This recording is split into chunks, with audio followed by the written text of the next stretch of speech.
जर प्रेम नाही तर देवदेव करण्यात मजा नाही. आता काल चतुर्थी होती माय मावल्या, बरोबर? चतुर्थी धरली असेल. काय काय तर निरंकार धरतात, निरंकार.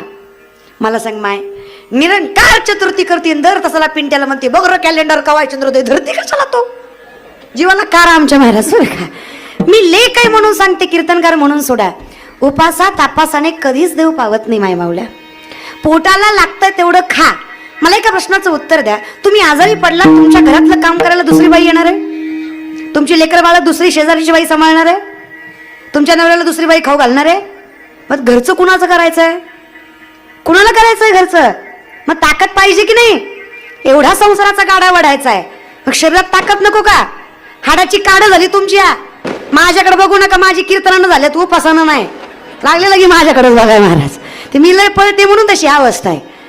विनंती आहे माझी, थोडीशी अंधश्रद्धा बाजूला ठेवा बरं का. तुम्ही कितीही मोठा गणपती बसवलाय आणि जर तुम्ही गणपती समोर चुकीचे कार्यक्रम ठेवले, तुमचा गणपती करण्यात मजा नाही बरं का. आज शिवछत्रपती गणेश मंडळाचं मी मनापासून कौतुक करते. ते माणसाला पाकिट त्यांनी दिलंय, 2-4 चांगले शब्द बोलावेच लागतात. तसली मी नाही महाराज. त्यांनी माझं कीर्तन ठेवलं म्हणून त्यांचं कधीच कौतुक करणार नाही, पण त्यांनी गणपती समोर कीर्तन ठेवलंय म्हणून त्यांचं कौतुक करेल, कारण ही काळाची गरज आहे. हा बदल आहे. मला असं नाही म्हणायचं की माझ्या कीर्तनाने अख्खे सुधारतील, पण कमीत कमी 10 दिवस बिघडणार नाहीत एवढी तरी गॅरंटी महाराज. आणि लोकांसाठी काही करायचंच नसतं. लोक चांगले बघतील म्हणून चांगलं वागायचं नसतं. आपल्या चांगलं वागण्याला आपल्याला सॅटिस्फॅक्शन मिळणार आहे म्हणून चांगलं वागायचं असतं. लोक म्हणतील वा दारू पित नाही म्हणून दारू प्यायची नसते, असं नाहीये. दारू आपल्या शरीरासाठी चांगली नाहीये म्हणून ती प्यायची नसते. जगासाठी कुठली गोष्ट करायचीच नाही. हे कलियुग आहे. हे ओनली प्रेझेंटेशनवर चालतं. जेवढा तुमचा गणपती सजावटीने मोठा आहे, जेवढा पैशाने मोठा आहे, तेवढा तो देव मोठा आहे असं नसतं रे दादा. प्रेझेंटेशनने तुम्ही कुणाचंच प्रेस्टिज नाही ठरवू शकत. आपल्या नजरेत कसं आहे, महाराज जर फॉर्च्युनर मध्ये आला तर ज्ञानी, आणि तोच महाराज जर इंडिका घेऊन आला तर मूर्ख. मग पेटवा आम्हाला. तुमचं कसं आहे, पोरगी वरातीत नाचली, सुशिक्षित चांगल्या घरची ती, फ्री माइंडेड लोक आहेत कुटुंबातली, आणि तीच पोरगी जर कीर्तनात नाचली, मूर्ख, अनएज्युकेटेड, अनप्रोफेशनल, अनक्लास, लोअर क्लास. म्हणजे ज्याला मटण चावना त्यानं माळ घातली, तुमच्या नजरेत तो महाराज.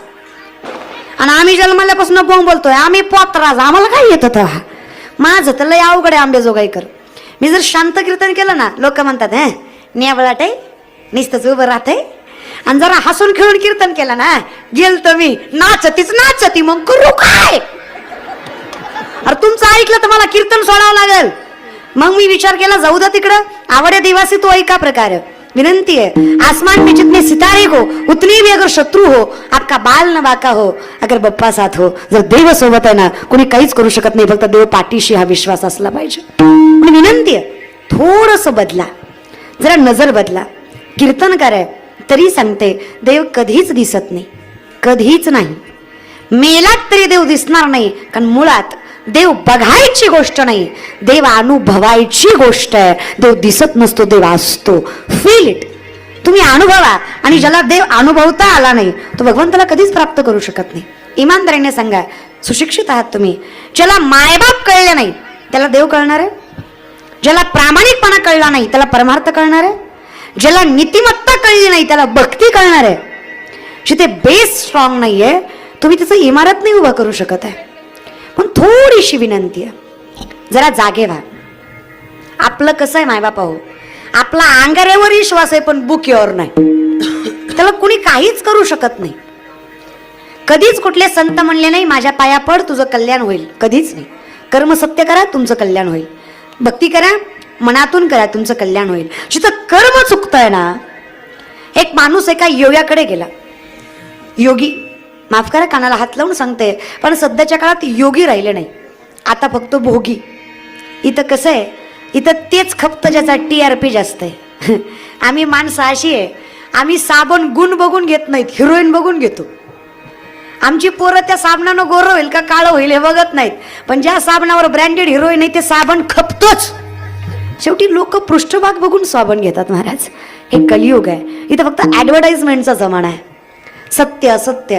2 वर्षांनी पंढरीची वारी झाली. आत्मीयतेनं माझे वारकरी वारी करत होते, दर्शनासाठी जात होते. ज्यांना खरंच जमलं नाही काही कारणाने, त्यांना म्हटलं काय हरकत आहे, दरवर्षीसारखं याही वर्षी टीव्हीला दर्शन होईलच की, पण या वर्षी ज्ञानोबा तुकोबारायांचं प्रस्थान टीव्हीला दाखवलं नाही. दाखवलं का? दाखवलं का? माझं निम पाकिट देऊ का? माझी बोल चाल. अरे बोला ना, मी काय तुम्हाला उपनिषद विचारतीये का? साधा प्रश्न आहे. कोरोनाच्या काळात, कोरोना नंतर जी वारी झाली आता, त्याचं प्रस्थान, ज्ञानोबा आळंदीचं प्रस्थान, तुकोबारायांचं देहूचं प्रस्थान या वर्षी टीव्हीला दाखवलं का?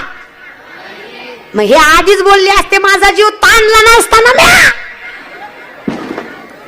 नाही दाखवलं का? नाही दाखवलं कारण पंढरीच्या वारीपेक्षा गुवाहाटीच्या वाऱ्यात जास्त टीआरपी देत होत्या. खरंय का खोटंय? आमचा जिल्हा तर लय गाजला महाराज. काय ते डोंगर, काय ती झाडी, काय ती हॉटेल, ओके मध्ये होतं सगळं महाराज. बरं का, हे कलियुग आहे रे, तथ्य गरजेचं नाहीये. इथे इथे फक्त एन्जॉयमेंट, मनोरंजन, एंटरटेनमेंट हे महत्वाचं आहे. चला, विनंती एवढीच आहे, कशातून का होईना पण चांगलं घ्या. नाही चांगलं वागता आलं हरकत, पण वाईट वागू. नाही चांगलं बोलता आलं हरकत, वाईट बोलू. लोक चांगलं वागायचं सोडा, चांगलं बोलत सुद्धा नाही. कोणी म्हणलं की नाही, अहो ते शिवछत्रपती गणेश मंडळामध्ये ते शिवलाताई पाटलांचं कीर्तन आहे हो, ते म्हणणार आहे त्यांनी ठेवलंय पण ती येईल का? म्हणजे येऊस तर पोटात गोळा, काय गरज आहे का? राहणारा आणीन, करणारा करीन, येणारा नीन. नाही आली तर तुम्हाला बोलायला विषय, आली तर ऐकून घ्या ना. तुम्हाला काय वाटतं, कोरोनात जेवढी माणसं मेली सगळी कोरोनाने मेली? निमी अर्धी तर आपल्या बोलण्यानं मेली. 2-4 तर तुम्ही आम्ही मारली बसल्या बसल्या. तेव्हा चल काय बोलता राव ताई, आम्ही कशी मारली? बिचारा पाहुणा पॉझिटिव्ह आला, त्यानं तुम्हाला फोन केला, दादा पॉझिटिव्ह आलो. हा म्हणला, बाबो पॉझिटिव्ह आला, लय बेकार असतंय रे, कुत्र हाल खात नाही रे, पैशासाठी डॉक्टर काही बी करतात रे, बायको सुद्धा जवळ येत नाही रे, असलं मरमर मरण्यापेक्षा एकदाच मेलेलं बरं. सकाळी मेलं ती. तुम्हाला काय वाटतं, कोरोनानं मेलं, तुमच्या फोननं मेलं नसता तुम्हाला फोन केला चांगलं असतं ते. तुम्ही पॉझिटिव्ह का बोलत नाही मला कळत नाही बरं का. आणि निगेटिव्हिटी हे फार माणसाचं खच्चीकरण करतं. निगेटिव्ह एनर्जी जी आहे ना, ही फार चुकीची आणि वाईट आहे. अटल बिहारी वाजपेयींची एक सुंदर कविता आहे, त्याच्यामध्ये एक दृष्टांत आहे. एका जंगलाला आग लागलेली असते, हाती, सिंह, घोडे, लांडगे सगळे पळून जातात. एक छोटीशी चिमणी चोचीमध्ये पाणी घेऊन जंगलाची आग विझवायला निघते. प्रॅक्टिकल विचार करा, विझेल का? विझेल? अर्थात नाही. लोक हसतात बरं का दादांनो, लोक कशालाही हसतात. तुम्ही दारू पिली तरी लोक नावं ठेवतात, आणि तुम्ही माळ घातली तरी लोक नावच ठेवतात. गोरी बायको केली हीच म्हणतात, बाबो याला बरी दिली. काळी केली तीच म्हणतात, बाबो यानं बरी केली. तुझ्या म्हणण्यानं मी ब्रह्मचारी राहू का? तुला गोरी जमाना काळी जमाना, मग लोकांचं ऐकून बायको करायची का? मग लोकांचं ऐकून जीवन जगायचं का? दुनिया में सबसे बड़ा रोग क्या कहेंगे लोग. लोकांचं ऐकू नका, जागेवर या. लोक चिमणीला म्हणले, अक्कल आहे का ग तुला? तुझ्या चोचीतल्या पाण्यानं जंगलाची आग विझणार आहे वय काय? लोक मलाही म्हणतात, एवढसा जोग होतो तुझा, लईच बोलती. आणि त्यातनं अजून एक काय झालंय माहितीये का, लोक मला म्हणतात, ताई टीव्हीत लईच मोठ्या दिसत्या, समोरच लईच किरकोळ आहे. आता त्याच्यावर असतंय का महाराज? टीव्हीत कॅमेऱ्यामुळे दिसत असेल जाड, आता काय माहिती. हे बघा, प्रेझेंटेशनवर खरंच काही नसतं रे. आणि आता काय झालंय माहितीये का, लोक आहे ना कीर्तनकारांना इतकं फुटकळ समजतात, लाईक अगदी लोअर क्लास, 3rd क्लास, अगदीच. तुम्हाला काय वाटतं, तुकोबारायांकडे पैसा नव्हता म्हणून त्यांनी गाथा लिहिला? त्यांच्याकडे गरिबी होती म्हणून त्यांची भजनं केली? नाही, अर्थात नाही. आम्हाला लोक कशाचंही भूषण सांगतात, कशाचं बी. सासूरवाडीचं सुद्धा, माझी बायको लय मोठ्याची, महान आम्हाला. तुझी बायको मोठ्याची तर आम्ही काय करू शकतो त्याला? आमचा काय फायदा आहे त्याच्यात? तुम्ही कुणाला भूषण सांगताय? तुकोबारायांचं पुण्याचं सासर आहे, गुळवे सावकाराची पोरगी आवली तुकोबारायांना दिलेली. सासरवाडीचा विषय आला म्हणून सांगते. आवलीच्या बापाचा 3500 एकर फक्त ऊस आहे पुण्यात. किती एकर ऊस आहे? 35 नाही, 3500 एकर ऊस आहे तिच्या बापाचा. अय माय मावल्या, आपल्या बापाचा 3 BHK, टू व्हीलर आणि फोर व्हीलर तरी नाचतीच नाचती. किती एकर ऊस आहे? 3500 एकर ऊस आहे. आपला 1.25 एकरच आहे. तो बी पेटण जरा राम राम घाली जा गावात लोकाला. 1425 माणसं तिच्या बापाच्या हाताखाली कामाला आहेत. किती माणसं? 1425. तरी नवऱ्याच्या घरी मिठासोबत भाकरी खाती, 4 ठिगळाची साडी नेसती, तक्रार करत नाही. लक्ष्मी तिला म्हणावं. जी दरवाजापर्यंत कधीच घरच्यांचा आब येऊ देत नाही आणि नात्याची लाज कधीच उघडी पडू देत नाही, लक्ष्मी तिला म्हणावं. टाळ्या वाजू वाटल्या तर वाजवीच जा. वाट बघती शेजारी वाजवते का? तू वाजव. तिने वाजवली म्हणून तू वाजवणार आहे का? काय लोक आहे का? बरं त्याला काही जीएसटी आहे का सरकारनं लावलेला टाळ्याला? मोफत आहेत ना. हा फक्त विनंती एवढंच आहे, कळलं तर वाजवी जा बरं का. येड्याचा बाजार आणि खोळ्याचा शेजारी दादा निसता काय खरे. चल जागेवर या. खरंच काय पण लक्ष्मी. माझ्या तुकोबारांचं धोतर फाटलं महाराज. 3 गाठी मारल्या, खालनं 2 पळसाची पानं लावली, जेणेकरून माझ्या नवऱ्याचं धोतर फाटलंय हे जगाला दिसू नये आणि लोकांनी माझ्या नवऱ्यावर हसू नये. लक्ष्मी तिला म्हणायचं. नाहीतर आजकालच्या 3 टाइम खाती, 3 टाइम. नवऱ्याच्या घरी 3 टाइम खाती तरी माहेरी गेल्यावर म्हणती काय बाय जनावर भेटलंय 3 टाइम खाऊन. देवानं दिल्यावर तरी बुंबलुनी. एवढीच माझी विनंती महाराज. पाहुणा आल्यावर तर मुदाम करती. महाराज आल्यावर म्हणती होय वा सिलेंडर संपलाय, महाराजाला चहा कशाने बाजू. तू एक काम कर, सिलेंडरवर महाराज बसवून खालनं पेटव, म्हणजे महाराज बी मोकळा आणि तू बी मोकळी. खोटं नाही बोलत. असल्या बाया रातच्या पेटल्या पाहिजे, जगली नाही पाहिजे जी मुदाम करते महाराज. पण सगळ्याच तशा नाही महाराज. अजूनही काही बाया अशा आहेत जिनं कधी स्वतःचं दुःख परक्याजवळ सांगितलं नाही. 40 माणसाचं कुटुंब एकट्या आईनं सांभाळलं महाराज. पण डोक्यावर रेश नाही आणि तोंडावरचं हसू कधी लक्ष्मीनं जाऊ दिलं नाही. आणि देव तिचं दाम दुप्पट केल्याशिवाय राहणार नाही हा विश्वास मी व्यासपीठावर देते. फक्त थोडासा संयम ठेवा. आज तो श्रीमंत आहे, उद्या आपण असू. आज आपण गरीब आहे, उद्या तो असेल. पण आपली वेळ येईपर्यंत शांत, धावपळ करू नका. स्थिर ऐसी मती ज्याची स्थिर. Stability is most important. जर तुम्ही स्टेबल नाहीयेत, तुम्ही स्थिर नाहीयेत, तुम्ही पळताय रे. नाही शिक्षण जमलं व्यापार केला, नाही व्यापार जमला शेती केली, नाही शेती जमली फिरला बोंबलत. काहीतरी एक कर ना. सायन्स विषय निघाला नाही म्हणून कॉमर्स घेणारी आपली अवलाद आपल्याला देव कधीच काही देणार नाही. विषय काढ. पहिला अनुभव आणि पुढचा अभ्यास हे दोन्ही मिळून विषय निघेल.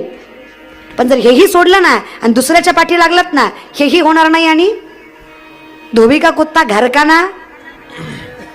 स्थिर राहा. आज मला कोणतरी नावं ठेवतंय म्हणून मी कीर्तन सोडून देणं ही स्टेबिलिटी नाहीये. स्थिरता ठेवा कुठल्याही गोष्टीमध्ये. तुम्ही देवाला सुद्धा स्थिर नाहीयेत. तुम्हाला वाटतं आज माळ घातली की उद्या महाराजांन परवा पाकिटच. आपल्या बापाची पिंड आहे रे. देव काय पिझ्झा आहे का ऑर्डर केला की अर्ध्या तासात यायला विथ एक्स्ट्रा चीज. देव आहे त्यो. जरा तर वेळ देत जा की त्याला. अगदीच फुटकळ रे. एक पोरगा माझ्याकडे आला, म्हणला ताई मी एक झाड लावलंय, रोज पाणी घालतो, रोज खत घालतो, झाड वाढत नाही. का हो तरुण मंडळी, पाणी घालताय, खत घालताय, झाड वाढलं पाहिजे का नाही? पोरांनो वाढलं पाहिजे का नाही? अर्थात इट इज नेचर. पाणी घालतोयस, खत घालतोयस, झाड वाढलं पाहिजे. म्हणलं बघा ना ताई, रोज पाणी घालतो, रोज खत घालतो, रोज उपटून बघतो किती वाढलंय तरी वाढत नाही. चुकलं का? चुकलं का? काय नाही म्हणताय राव? चुकलं. हा कळतच नाही आम्हाला काय चुकलं. शेवटी माझं चुकलं का त्याचं चुकलं? त्याचं चुकलं. काय चुकलं? हा हेच कळत नाही बघा पोराहो. लोकांच्या उपटायच्या सवयीमुळेच लोकांचं चांगलं होत नाही. कळलं त्यालाच कळलं महाराज बरं का. मग तुम्ही स्वतःच सोडून देता आणि लोकांच्या भानगडीत पडता रे. म्हणून स्थिर राहा जरा असे. पण लोक म्हणले चिमणीला अक्कल आहे का तुला? जागेवर आलात का तुम्ही? फिरत जा पण येत जा बरं का. लोक म्हणले चिमणीला अक्कल आहे का ग तुला? तुझ्या एवढूशा चोचीतल्या पाण्यानं जंगलाची आग विझणार आहे होय का? चिमणी म्हणली खरं आहे दादा तुझं. माझ्या चोचीतल्या पाण्यानं जंगलाची आग विझणार नाही, पण जेव्हा केव्हा जंगलाचा इतिहास लिहिला जाईल ना तेव्हा माझं नाव आग लावणाऱ्यात नाही आग विझवणाऱ्यात असेल. हे